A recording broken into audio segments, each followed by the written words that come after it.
Welcome back, Guardians. The Idaho Vanguard podcast is part of Idaho 5051. We're talking politics because no one has stopped us yet. We're bringing you the headlines and the bylines to keep you informed and provide journalism against tyrannies. Your hosts today are Lotus Hi. and Pine. Today, we're talking about Hawaii and how it is writing legislation to get dark money out of politics. Not only writing it, actually wrote it. Okay, so before we can talk about what they did to get dark money out of politics, we kind of need to define what dark money is. Can you do that for me? Yeah, so dark money is this concept of PACs or political action committees or super PACs.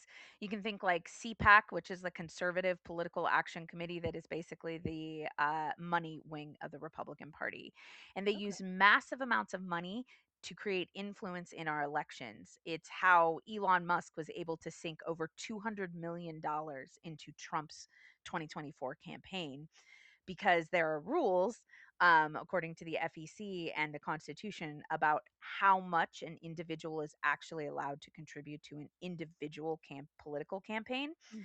Hmm. So, for example, as an individual, you can only donate so many dollars to, say, your local mayoral race, right?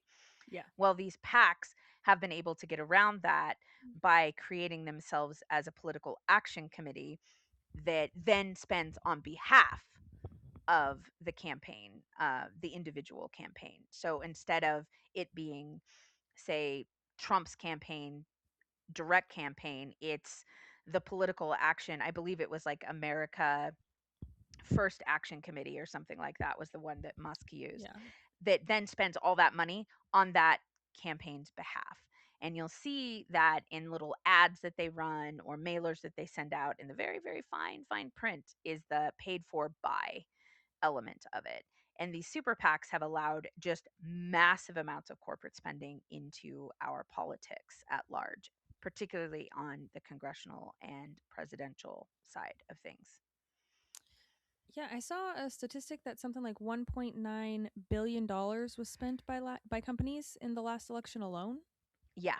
That's a lot of money. That's an insane amount of money to even fathom. And Yeah. one of the interesting things is it was they spent 300 million to primary Thomas Massey.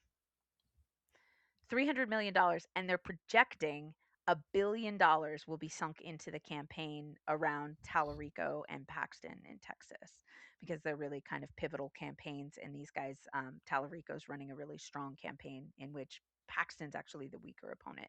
It Yeah. was a mistake on Trump's part to endorse Paxton over Cornyn. Cornyn was a stronger opponent against Tallarico. Paxton's a corrupt POS, Oh, but that is, of course, why Trump likes him. yeah. Sounds about right. And Tyler Rico is amazing. I do wish Hmm. that there was some sort of cap on how much money they get to spend on elections.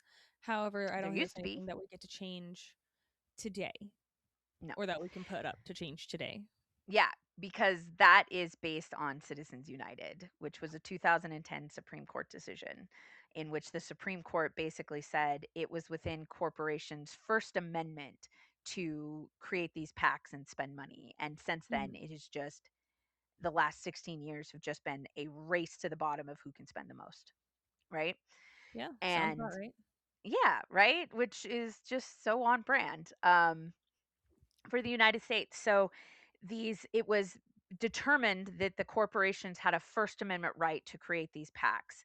And because citizens could do that prior, but of course, individual private citizens aren't going to be able to generate quite the same amount of income or monetary wealth as massive corporations like Walmart or, big oil companies and things like that.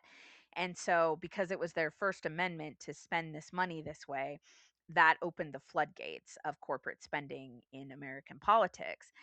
Mitt Romney, shortly after the decision was made, famously stood in an Hawaiian hayfield and declared that corporations are people because they had a First Amendment right. And so that seems weird. Um, Yeah, especially I'm like, since you can't sue a corporation and put anyone in jail if someone dies, yeah, on their property or something bad happens. Yeah, you can sue a corporation, but the reality is the people that the corporation has to be proven negligent, right? Mhm.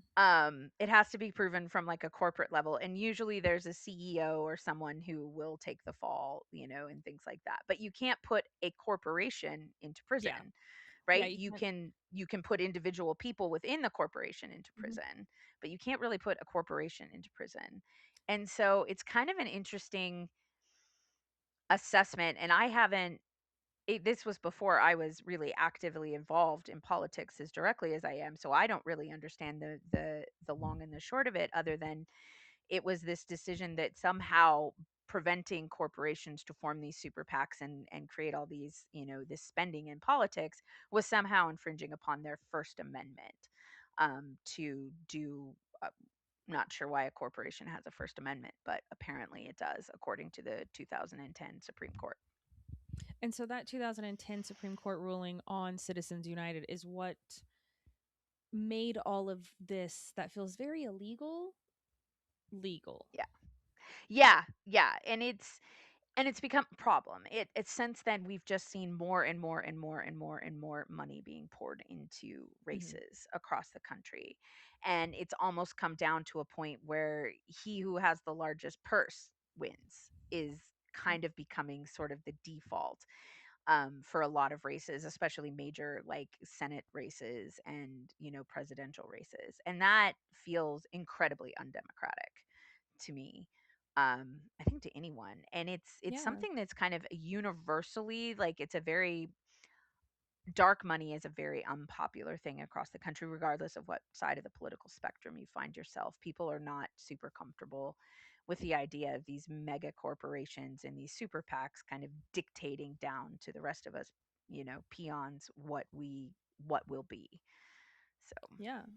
Well, and it really sounds like Citizens United has been part of what has been a major downturn for America in many, yeah, many ways, yeah, not just from companies like BlackRock, but other large corporations that lobby not only for people's for political office, but they also hmm, lobby for certain bills and things like that, yep. which I believe is also under Citizens United. Yes, it is. And the rules around lobbyists have gotten really lax, or at least more lax, since Citizens United, because Citizens United allows these lobbyists. Now, there's always been lobbyists, there's always been Mhm. people who are coming in to Washington, D.C., and there's lobbyists in our state house that come in and they lobby on behalf of things, etc. But because Citizens United has allowed such massive amounts of money to be poured into our politics, these lobbyists are making six, seven figures. Yeah. They're making massive amounts of money. And a lot of these lobbyists are former legislators. So they're leveraging their former colleagues and their relationships in that to then push these lobbying and consulting agendas. Um, it's it's it creates a system that is the antithesis of everything we're supposed to be as a free democracy, right? That is Yeah. supposed to be represented by the people.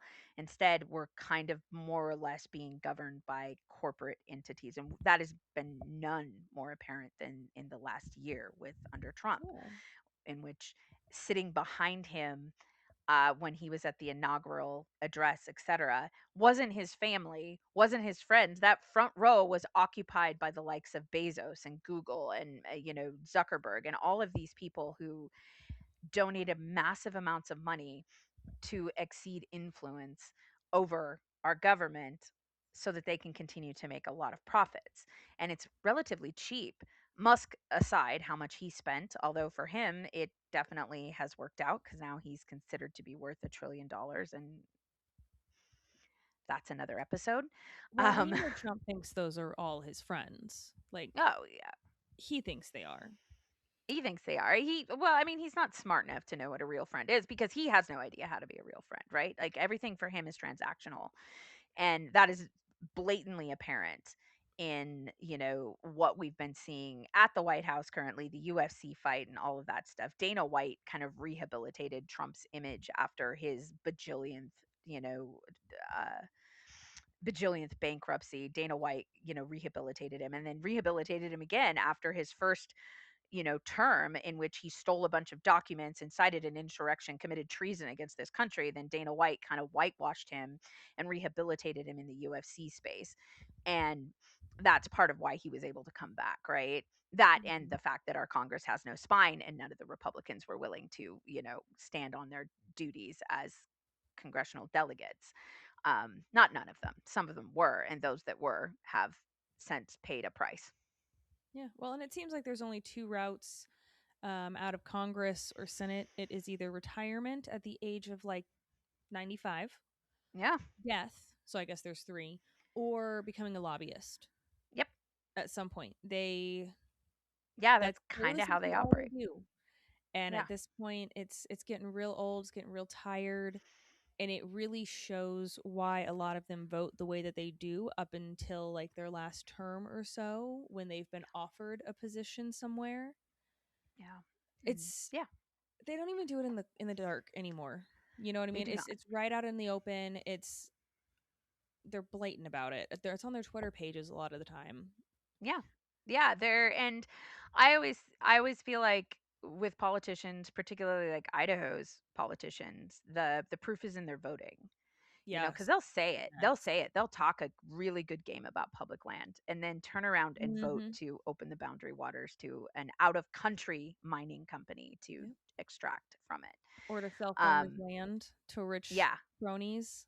Yeah, yeah, they'll talk about, really really supporting the rancher, but then they'll undercut a fifth generation rancher's lease on Mhm. state land to sell it to an out of state billionaire who conveniently donated to their campaign. And for those not in the know, we're talking about Brad Little. Yeah. Um, did exactly that. And so it's it's a common problem, right? And it's a problem that has really come to a head. If there is a silver lining in everything that Trump is doing with this blatant open corruption, we are seeing all of our sins laid bare. And it is becoming a painfully obvious about, the way that senators use insider trading information, the way that the dark money is controlling our politics, and that organizations like APAC and people like Elon Musk are directly benefiting from it, right? APAC Mhm. benefits in the sense that Israel continues to get billions of our dollars for their defense funding, and so that they can go blow up more people, I guess, in the Middle East. And you know Musk gets it in the sense that he gets control to dismantle USAID that was investigating him for crimes and crimes against humanity and crimes of fraud and few other things. And he gets to dismantle that entire program. So suddenly all of his problems just go whoop and they're gone. And then he gets to lie to the American public and to the government about the valuation of his company so that he can become effectively a trillionaire, and we all become tied to what is effectively a losing game because SpaceX has failed to actually turn a significant profit. Mhm. Um, and Musk is nothing without corporate welfare, but we get told all about how, the welfare queens of the world and the people who just too lazy to work, they're sucking our tax dollar try. Meanwhile, Musk gets paid $8 million a day of taxpayer money, Yep. you know? Yep. And So destroyed a lot of soft power and everything. Uh, yeah, but that is what dark money does, right? Is he went in and he bought the election so that he could get that tit for tat, that transaction. And that undermines our democracy and it undermines the power of the people to be represented because we're not being represented. We are being controlled by corporate interest and super PACs. Now, Hawaii, did a thing just this last Yeah. month, and they ban uh s- this in their state? Is it that they denied Citizens United within the state, or what do they do with that? So, because Citizens United was determined as a free speech First Amendment thing, which is almost impossible to overturn from in Congress, at any rate, it would take a constitutional amendment to overturn Citizens United at a congressional level at this point, Okay. because of the Supreme Court decision. However, what if we can attack it from a First Amendment perspective, what Hawaii did was attack it from a corporate power perspective. So, corporations operating within any state, whether it's Idaho, Hawaii, any state, are determined to have certain legal foundations and powers that they can enact as a corporation based on that state's individual laws and corporate finance rules, etc. Okay. Right? So every state is a little bit different. A lot of them operate fairly similarly, um, but each state is able to define what a corporation is as an entity, the same way that as a 501c4, Idaho 5051 is defined by the government, right? Okay. That designation is government sanctioned, and our rules that we can operate within are government sanctioned. Well, corporations have the same rules, and a lot of that is a result of what happened in like the stock market crash in the 1920s and the Great Depression, was because corporations were just running amok doing whatever the hell they wanted, and they ended up screwing a whole lot of people. Mm-hmm. um, so the states have the right to be like, this is the things you can do, and this is what defines your powers and your existence as an entity within the state. And Hawaii basically decided and put it up for a ballot initiative, and it passed through their legislation that corporations cannot do outsized excess spending on elections as part of their corporate strategy. Now, that doesn't take away the fact that individual people, CEOs who make, 500 million times more than their average employee, could still join a super PAC, et cetera, but, and operate within the state of Hawaii, but a corporation cannot. So we Okay. can't see like a logging corporation sink hundreds of thousands, millions of dollars into a pack that would then spend money to get forestering, to pass, to lobby for politicians or legislation to allow them to clear cut rainforest or whatever. Yeah. So now we have just completely undermined the corporation's ability to do those things, and remember that corporations, quote unquote, can spend at massive times. Think about all the money that like Walmart makes as a corporation. That is an insane amount of money that could be Yeah. used on elections, but not in Hawaii, because the state has defined their existence and their ability to exist and operate within the state as not including this. So it kind of just cuts Citizens United off at not necessarily the knees, but Mm-hmm. mid shin, which can Okay. still do a lot. Now, So yeah. you said a lot of states are set up similarly, right? Hmm. Do we know how close Idaho's corporation laws and stuff like that are to Hawaii's? Like, how hard would that be I for think we Idaho can do it to recreate because it? yeah, because a corporation is defined on a state level and not necessarily a Hmm. federal level. Each individual states, and we're seeing other states do it. Michigan is running a ballot initiative that has over 500,000 signatures currently to do the same thing as Hawaii has Okay. done, right? To prevent it. And I think Michigan's is a little more targeted at any corporation that is going to be getting like taxpayer money to do, deals like building infrastructure, anything like that, is not allowed to spend a dime on elections. And so it still leaves room for some of the dark money oligarchs to operate within Michigan, but it definitely undermines them, because the real big money in a lot of these for these corporations is from the government, right? They're wanting government contracts, they're wanting government subsidies like Musk gets or the big oil companies get, and things like that. And that's why they invest like in the terms of their tech oligarchs that controlled this last election and spent gobs of money. It was about AI, right? They want to get unregulated access to AI to rack up as much money and profit as they can Hmm. possibly get, Before the bubble by doing pops. so. Huh? Before the bubble So pops.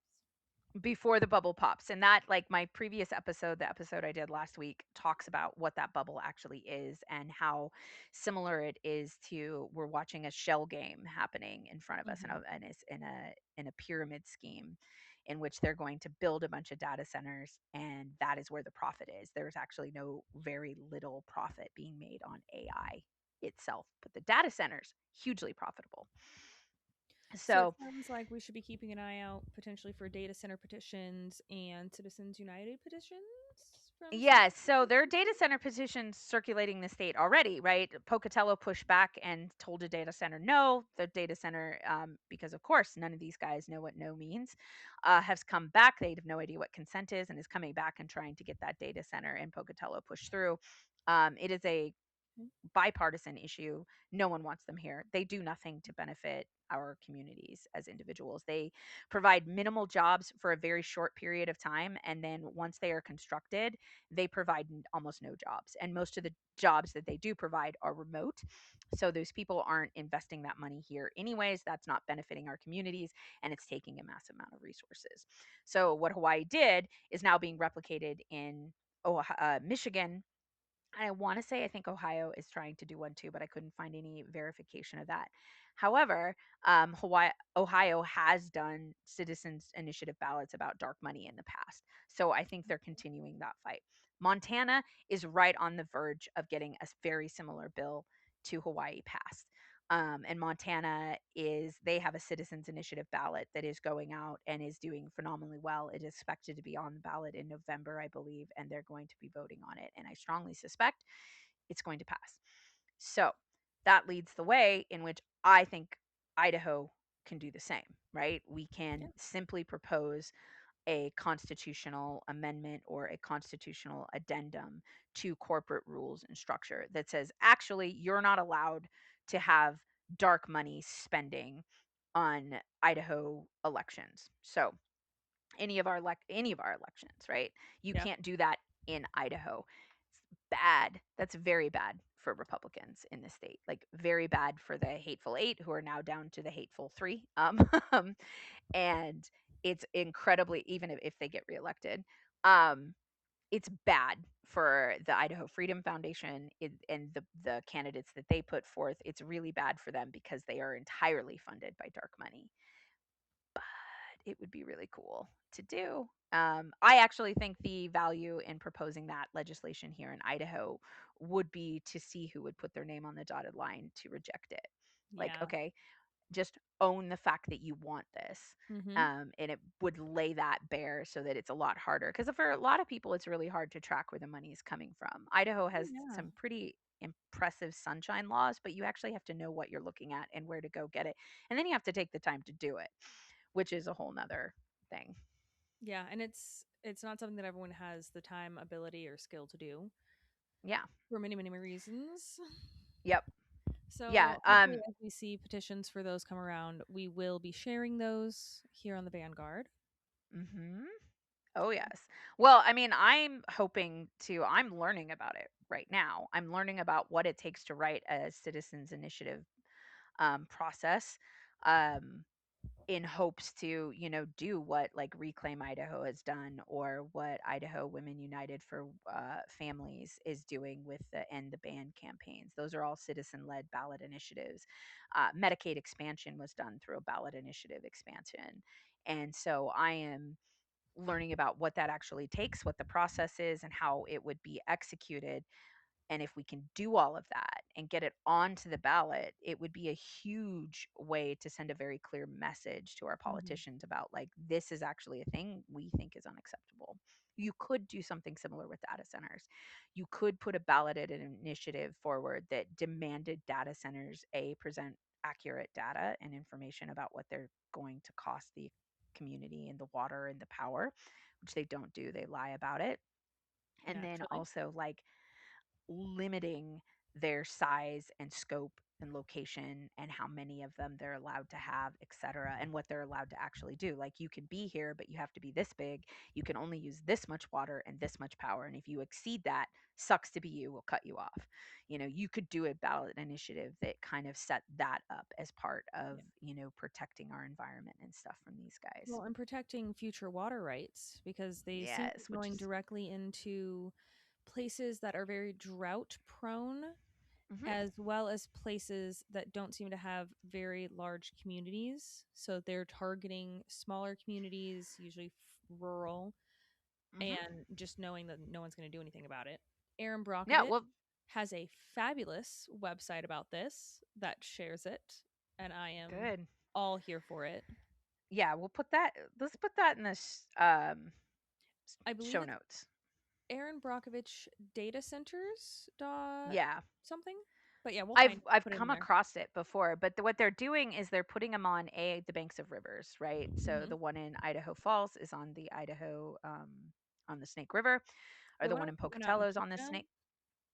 Then Cuna, it's on the Snake. Yeah. Yeah. They want it right by the Snake River. Weezer, the same thing. They want it out there by the Weezer River. It's so that they can suckle that water up. But Yeah. yeah, they're putting them into rural communities and areas. And Idaho right now is under drought conditions. We have already tapped into the reserves we have in the aquifer, in the reservoirs that are supposed to not be touched until like August, September, late in the Hmm. summer. We tapped into them last month. Yeah. And that So, explains why the river and the aquifer or the reservoirs have been so low. because Like we've I just already drove started up using for them. past Arrow Rock not that long ago, and there was like no snow anywhere, Yeah. which Yeah, doesn't we just didn't bode get any well. snowpack this year. And so we're in a drought. We're Mm-hmm. in drought conditions, and we are a state whose primary industry is agriculture. And that water that these data centers use should be going to grow food Yep. for humans to consume. But it's not much profit in that. And No, hence and the we. dark money guys coming in and lobbying for all these data centers Mhm. and making backroom deals with our politicians to get it done with Well, and at the same lots and time, lots of they're money. choking out family farmers across the nation.